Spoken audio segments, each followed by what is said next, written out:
Hello, my name is Gregory Plett, and it's my pleasure to welcome you once again to a course in the specialization on algorithms for battery management systems. And this specific course has to do with battery pack balancing and power estimation. This is the fifth course in the specialization that looks into how do we manage battery packs properly and efficiently and effectively. Up until this point in the specialization, we've been looking at computer methods that are focused on estimating certain quantities that describe what is happening inside of the battery pack. And these quantities usually cannot be measured directly, such as state of charge and state of health and so forth. In this course, you're going to learn instead about techniques that are more involved with controlling the operation of the battery pack instead of estimating something that is happening inside of the battery pack. And a battery management system must control battery pack operation in a number of ways. Here we're going to look at balancing cells and computing operational limits on how much power may be withdrawn from the pack or sunk into the pack at any point in time. I have already shared this illustration with you before, but I bring it back to remind you of the progress that we've made and what we're going to do in this particular course. In the first course, you learned about battery pack requirements, including how to measure voltage and how to measure current and temperature.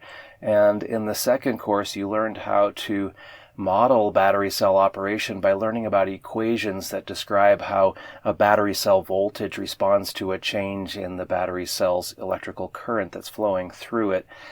In the third course, you learned how to develop algorithms to estimate state of charge, and in the fourth course, you learned about algorithms to estimate battery cell state of health. In this final course, you are going to learn about balancing cells in a battery pack and about computing power limits for cells and battery packs. And so with this understanding, you will complete the set of skills that are required to develop algorithms for battery management systems on your own. In this course, you will learn about causes for cells becoming out of balance.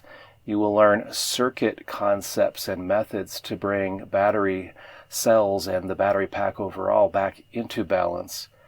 You will learn about different considerations for how to design an overall balancing solution. You will learn how to simulate balancing operations in Octave code and how to evaluate designs in that way. And then we will move from the topic of balancing battery systems to the other topic, which is computing power limits. You will learn about limitations to some of the simple methods that are often used to compute power limits. And remember that these power limits inform the battery pack's load and how much power should be withdrawn or sunk into the battery pack, basically how the battery pack should be operated. So after looking at these limited methods, you will learn a straightforward method for improving some of those simple methods, and even a method beyond that that is even more powerful. You will learn how to implement the power limits computations in Octave code, and if you choose to pursue the honors track of this course, you will also learn about future trends in battery management system algorithms beyond what I've been able to share with you in this particular course. Notice in this case I have developed two specific different icons to illustrate your progress through the course. Earlier courses focused really on one topic per course, and so they had a single icon, but this course really covers two quite distinct topics. So for the first 2 weeks, you will study battery pack balancing as depicted by the first icon, and for the remaining 2 weeks and the honors week, if you choose to pursue that, you will study about power limits computations as depicted by the second icon instead. After completing this course, you will be able to evaluate different design choices for cell balancing, and you will be able to articulate their relative merits. You will be able to design component values for simple balancing circuits, and indeed this was going to be one of the topics of the capstone design project for this course.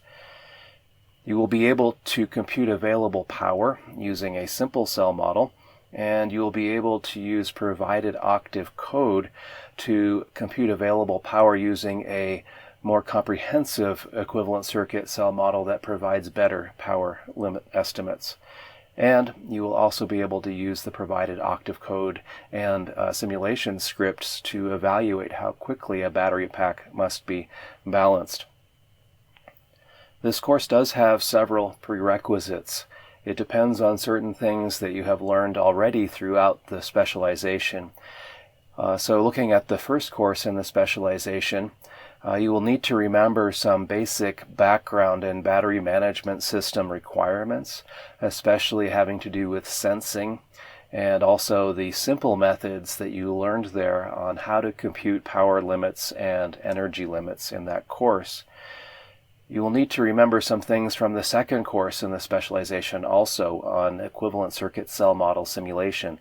You will need to recall specific background pertaining to the enhanced self-correcting cell model equations and how they operate. And that's really critical because that is the basis of a lot of what we're going to do in this course. Also, you're going to need to remember the Octave codes that I shared with you in that second course because we won't have time to review those, but we will be using those extensively. As an optional resource, you may choose to purchase the book on Battery Management Systems Volume 2 on Equivalent Circuit Methods from Artec House. Once again, this book is not a requirement for succeeding in this course or in this specialization, but I believe it can be a really helpful permanent reference for you and a permanent resource for the topic areas that are covered here. In this course, we are going to study chapters 5 through 7 of this book. So for further study, you can confer this optional resource. That brings us to the end of this lesson, and without delay, let's proceed on to the next lesson where we're going to jump right into the content of the course, and you will start to learn about cell balancing.